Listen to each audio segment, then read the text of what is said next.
12वीं शताब्दी ईस्वी में अफगानिस्तान के गजनी नामक शहर में एक नवीन राजवंश का उदय हुआ जिसे गौर वंश कहा जाता है। गौर का पहाड़ी क्षेत्र गजनी और हेरात के बीच में स्थित है।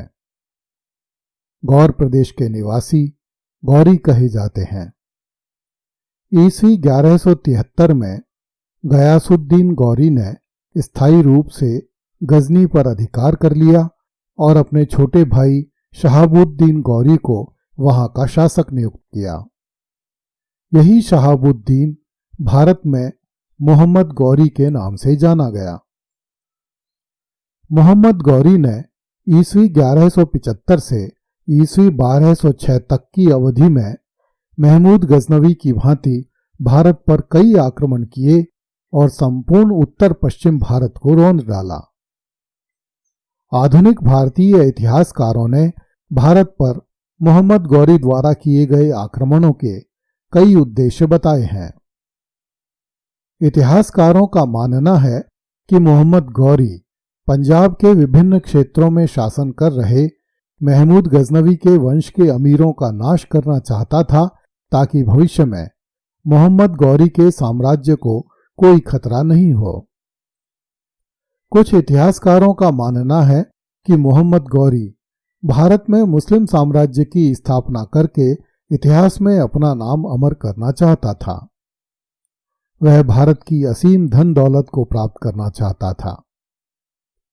अनेक इतिहासकारों के अनुसार मोहम्मद गौरी कट्टर मुसलमान था, इसलिए वह भारत से बुत परस्ती अर्थात मूर्ति पूजा को समाप्त करना अपना परम कर्तव्य समझता था। इस प्रकार मोहम्मद गौरी द्वारा भारत पर आक्रमण करने का कोई एक कारण नहीं था। उसके आक्रमणों के पीछे के राजनीतिक, सांस्कृतिक एवं आर्थिक कारण बहुत स्पष्ट थे। इसलिए मोहम्मद गौरी अपने जीवन के 30 वर्षों तक इन्हीं उद्देश्यों की पूर्ति में लगा रहा। बहुत से इतिहासकार कहते हैं कि मोहम्मद गौरी ने भारत में मुस्लिम सत्ता की नींव रखी, किंतु वास्तविकता यह है कि मोहम्मद गौरी के भारत आक्रमणों के बहुत पहले से सिंध, मुल्तान, पंजाब और नागौर आदि क्षेत्रों में छोटे छोटे मुसलमान शासक शासन कर रहे थे। जिस समय मोहम्मद गौरी ने भारत पर पहला आक्रमण किया, उस समय उत्तर भारत में 4 प्रमुख हिंदू राजा शासन कर रहे थे। इनमें से पहला था दिल्ली तथा अजमेर के चौहान राज्य का राजा पृथ्वीराज। दूसरा था कन्नौज के गाहड़वाल राज्य का राजा जयचंद। तीसरा था बिहार के पाल वंश का राजा गोविंदपाल तथा चौथा था बंगाल में सेन वंश का राजा लक्ष्मण सेन।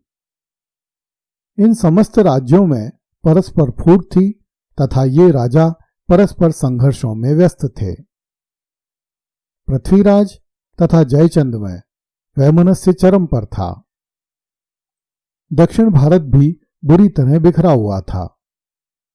गुजरात में चालुक्य, देवगिरी में यादव, वारंगल में काकतीय, द्वार समुद्र में होयसल तथा मदुरा में पांड्य वंश का शासन था। ये सब राजा भी परस्पर युद्ध करके एक दूसरे को क्षति पहुंचाकर अपनी आनुवांशिक परंपरा निभा रहे थे। सामाजिक दृष्टि से भी भारत की दशा अत्यंत शोचनीय थी। समुचित राजकीय संरक्षण एवं उचित आध्यात्मिक पथ प्रदर्शन के अभाव में समाज का नैतिक पतन हो चुका था। शत्रु से देश की रक्षा और युद्ध का समस्त भार राजपूत जाति पर था, शेष प्रजा इससे उदासीन थी। उस समय के शासकों को विलासिता का घुन खाए जा रहा था। राष्ट्रीय उत्साह पूर्णतः विलुप्त था। कुछ शासकों में देश तथा धर्म के लिए मर मिटने का उत्साह तो था, किंतु वे परस्पर फूट का शिकार थे। स्त्रियों की सामाजिक दशा उत्तर वैदिक काल की अपेक्षा काफी गिर चुकी थी। यद्यपि महमूद गजनवी भारत की आर्थिक संपदा को बड़े स्तर पर लूटने में सफल रहा था, तथापि कृषि, उद्योग एवं व्यापार की उन्नत अवस्था के कारण भारत फिर से संभल गया था। राजवंश फिर से धनी हो गए थे और जनता का जीवन साधारण होते हुए भी सुखी एवं समृद्ध था।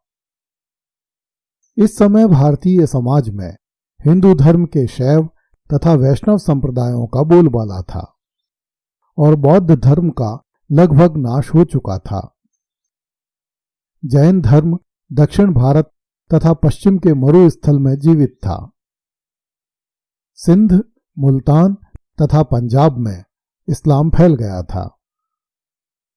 इस प्रकार देश की राजनीतिक, सामाजिक, आर्थिक एवं धार्मिक परिस्थितियां ऐसी नहीं थीं जिनके बल पर भारत मोहम्मद गौरी जैसे दुर्दांत आक्रांता का सामना कर सकता। अतः गौर जैसे छोटे से गांव के रहने वाले मोहम्मद गौरी जैसे छोटे से लुटेरे का गजनी जैसे गरीब राज्य से निकलकर भारत में चुपके से आ घुसना अधिक कठिन कार्य नहीं था। मोहम्मद गौरी का भारत पर पहला आक्रमण ईस्वी 1175 में मुल्तान पर हुआ। मुल्तान पर उस समय शिया मुसलमान करमाथियों का शासन था। मोहम्मद गौरी ने करमाथियों को परास्त करके मुल्तान पर अधिकार कर लिया। उसी वर्ष गौरी ने ऊपरी सिंध के कच्छ क्षेत्र पर आक्रमण किया तथा उसे अपने अधिकार में ले लिया। क्योंकि इसे मुसलमानों का आपसी मामला समझा गया, इसलिए हिंदू राजाओं द्वारा इस आक्रमण को कोई महत्व नहीं दिया गया। मोहम्मद गौरी का भारत पर दूसरा बड़ा आक्रमण ईस्वी 1178 में गुजरात के चालुक्य राज्य पर हुआ, जो उस समय एक धनी राज्य हुआ करता था। गुजरात पर इस समय मूलराज द्वितीय का शासन था। उसकी राजधानी अनिलवाड़ा थी। मोहम्मद गौरी मुल्तान, कच्छ और पश्चिमी राजपूताना में होकर आबू के निकट पहुंच गया। वहां कायद्रा गांव के निकट मूलराज द्वितीय की सेना से उसकी सेना का भयानक युद्ध हुआ।